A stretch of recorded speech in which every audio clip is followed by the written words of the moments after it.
ያላችሁ እንግዲህ ፎቶ ላይ እንደምታዩት እንደዚህ አይነት አሳፋሪና የመሐመድን ሱና በቤተክርስቲያን ውስጥ መከተል የሚፈልጉ ቆሻሻ የሆኑ አገልጋዮችን ስናይ የኦርቶዶክስ ሃይማኖት አገልጋዮች ዲያቆናትና ካህናት ድንግል ሴት ማግባት እንዳለባቸው መጽሐፍ ቅዱስ ኦሪት ዘሌዋውያን ምዕራፍ 21 ከ13 ጀምራችሁ ስታነቡት ካህን ድንግል ሴት ማግባት አለባት በሚል መስረት ነው። የኢትዮጵያ ኦርቶዶክስ ተዋሕዶ ቤተክርስቲያን ውስጥ የሚገኙ የሃይማኖት አገልጋዮች ዲያቆናትና ካህናት ገና በህፃንነታቸው ሴቶችን እጮኛ አድርገው የሚያገቡት ድንግልናቸው ለሌላው ሰው እንዳይሄድ ነው። ይሄ ነው አይደል የሚገርማችሁ? ዲያቆናቱ ካህናቱ በሚስቶቻቸው ድንግልና ላይ ድግምት ያደርጋሉ።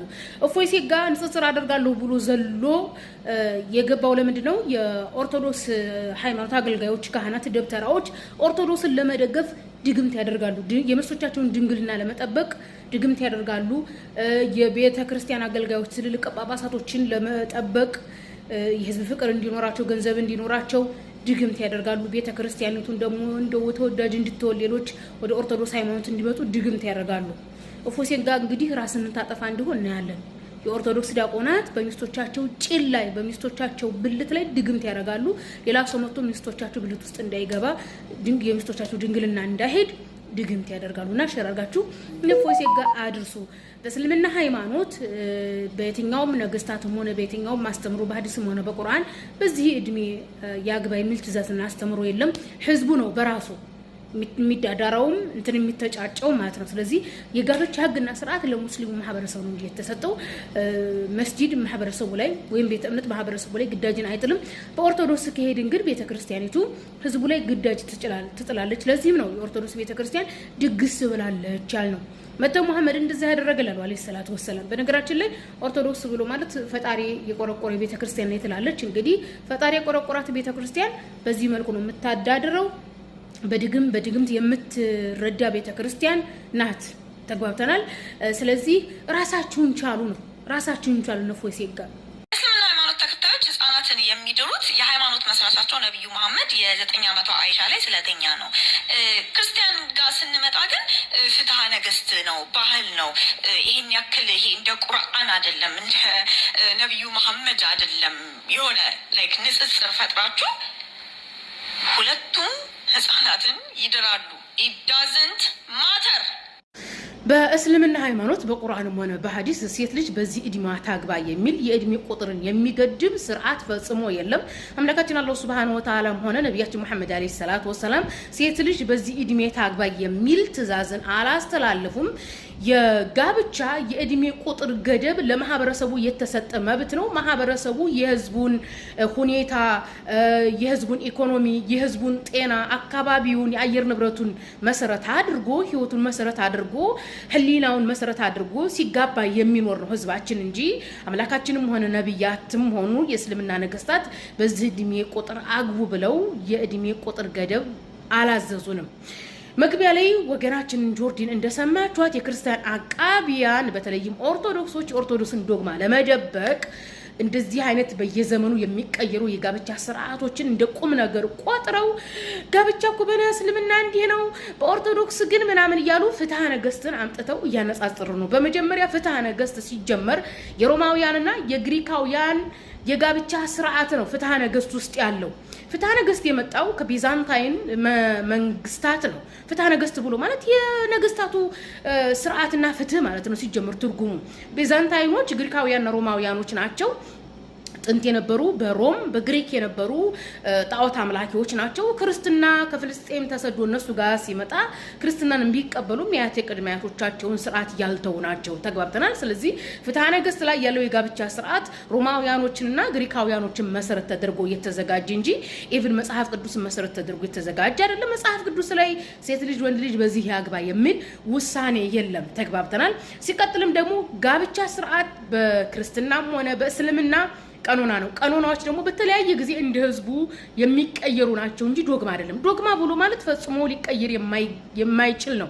ለምሳሌ በኦርቶዶክስ ዶግማ ማርያም የፈጣሪ እናት ናት፣ ኢየሱስ ፈጣሪ ነው፣ አለቀ ደቀቀ። ይሄን መቀየር አይቻልም። መጽሐፍ ቅዱስ ላይ እንደሌለ ያውቃሉ እና አክሊል ኢቭን እዚህ ሶሻል ሚዲያ ላይ እኛን የሚያውቁ ቄሶችና መነኮሳት ያውቃሉ። ነገር ግን ውስጣቸው እያረረ ዝም ብለው ቁጭ ብሏል መቀየር ስለማይችሉ። የጋብቻ ስርዓት ግን በተለያየ ጊዜ ይቀየራል። ተግባብተናል። እኛ አሁን በፈለግንበት ሰዓት ጊዜ ነው የምናገባው ልጆቻችንን የምንድረው። ምክንያቱም በዚህ ጊዜ ዳሩ አይልም። ስለዚህ እንደ ዘመኑ ምናምን ነው። ከ1400 ከ1500 ዓመት በፊት የነበረው ጋብቻ የነበረው የጋብቻ አንትን በግሪካውያን በሮማውያን ወይም በአረቦች ዘንድ ከክርስቶስ ልደት በፊት ጀምሮ አውሮፓውያንም ግሪካውያንም ሮማውያንም አረቦቹም ከአንድ በላይ ያገቡ ነበር። የእድሜ ቁጥር ራሱ በጣም ዝቅተኛ ቁጥር ከ6 ዓመት ጀምሮ ሲግባቡ የኖሩ ናቸው። ኢቭን ከ1500 እና ከ1400 ዓመት በፊት የነበረው ህዝብ ቁጥር የኢትዮጵያን ህዝብ አይሞላም። አሁን የኢትዮጵያ ህዝብ 1 ሚሊዮን 130 ሚሊዮን ነው። ስለዚህ የዓለማችን ህዝብ አሁን ላይ 8 ቢሊዮን ደርሷል። ነገር ግን ከዛሬ 1500 ዓመት በፊት ስንት ነበረ? አስቡት 130 ወይም 150 ሚሊዮን ነበር። በጣም ትንሾች ናቸው። ስለዚህ እንደየጊዜያቸው ነው በእድሜ ትንሽ የሚያገቡት ማለት ነው። ከዛሬ 1500 እና ከዛሬ 1400 ዓመት በፊት የነበረን ስርዓት አንጥቶ ራሱ አሁን ላይ መከራከር ይሄ እንትን ነው፣ የጤና ችግር ነው። ስለዚህ ታከሙ።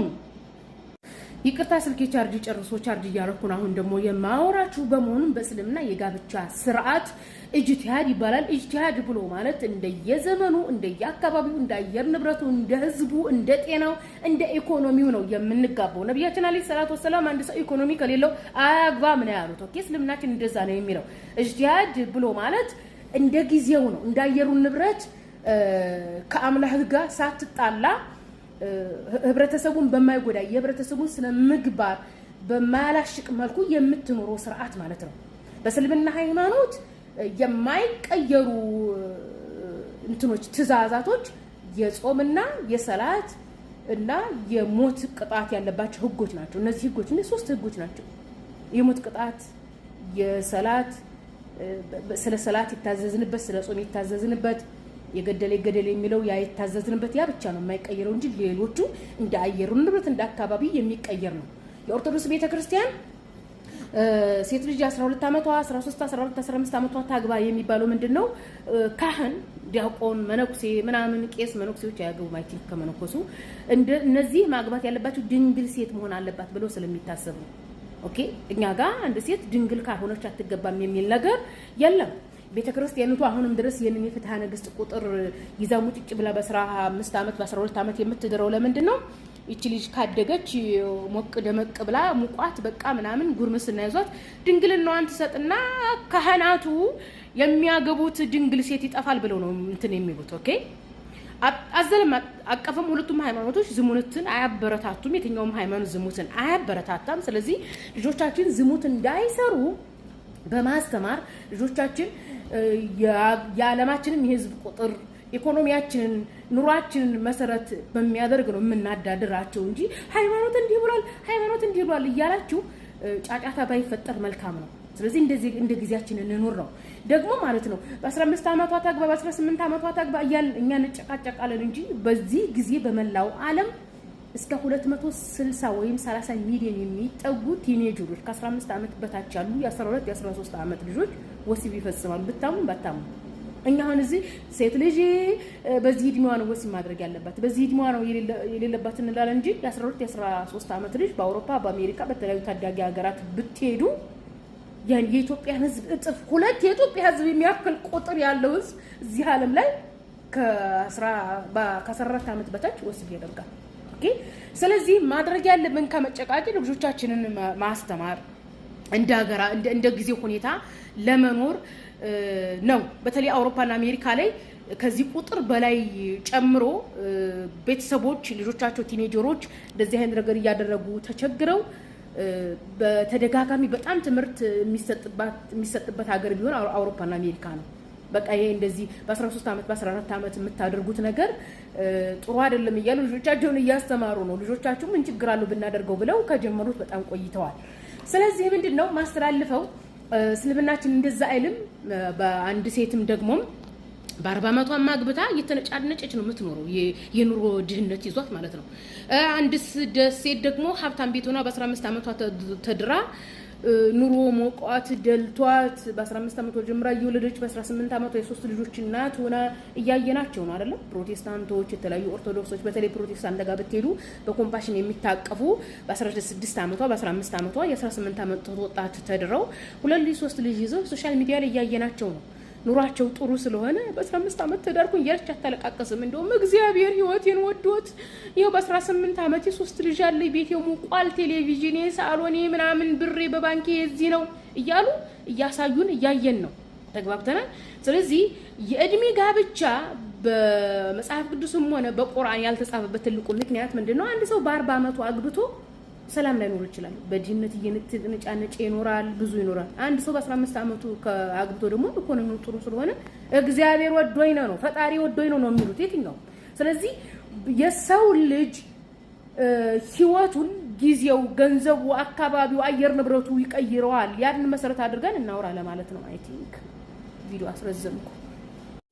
ጳውሎስን እወደዋለሁኝ ብያችኋለሁ አይደለም? ካሁን በፊት ጳውሎስን የምወድበት ትልቁ ምክንያት ኢየሱስን ፈጣሪ ነው ብሎ አያምንም። ኢየሱስን ፈጣሪ ነው እና አምልኩት ብሎ አልሰበከም። በዚህ ምክንያት ነው ጳውሎስን የምወደው። ጳውሎስን አማኝም ነው ከሃዲም ነው አልልም። ነገር ግን ኢየሱስ ፈጣሪ ነው ብሎ ባለመስበኩ እወደዋለሁ ብያችሁ ነበረ እና የሆኑ አባት ሰሞኑን አይቼ የጳውሎስ እምነት የሚል አመለካከት ይዘው መጥተዋል።